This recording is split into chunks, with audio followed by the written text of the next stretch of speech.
So mga par, sa naging bakbakan nga po ng ating kababayan ni si Aston Palicte kalaban si Katsuma Akitsugi sa boxing event ng ProBox TV kung saan mga idol, matagumpay po na panatili ng Hapones ang kanyang undefeated record at tinalo nito via knockout si Palicte. Sa naging tema ng bakbakan mga idol, first quarter ng laban, pinagod kaagad ng Hapones ang Pinoy. Pinakita nito ang Manalo Lomachenko na galawan. Pero pagdating naman sa round 4 mga boss, nakabawi naman si Aston Palicte. Sinugatan din nito ang kilay ni Akitsugi. Pero pagdating naman sa round 6 mga boss, tinapos na ng Hapones ang laban gamit ang kanyang malulutong na body shot. Bumagsak si Palicte at hindi na kinaya lumaban. Kaya sa ngayon po mga idol, lumagapak na po ang record ni Palicte. May 28 wins, 7 talo at 1 draw sa kanyang kartada.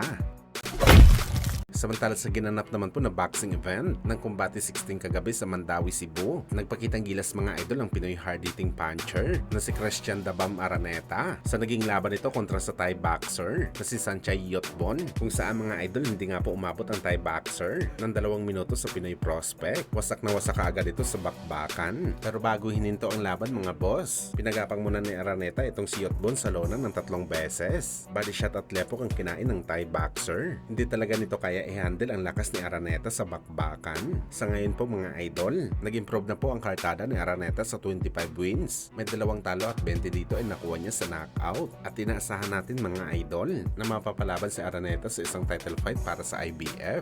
Kalaban ng kampiyon na si Samayechi Yabuki. Hindi isang pipitsugin na kampiyon mga idol ng Hapones. Naging 2-time champion na ito sa 108 pounds. Siya lang naman mga idol ang tumalo kay si Benati Nonshinga na tumalo din kay Araneta halos 4 na taon na ang nakakalipas sa isang controversial na decision. Kaya magagamit talaga ni Araneta ang kanyang katawang lupa sa bakbaka na to. Pero tiwala pa rin tayo mga idol na sa pag-improve ngayon ni Araneta, malaki talaga ang tsansa nito na maging kampiyon sa lalong madaling panahon.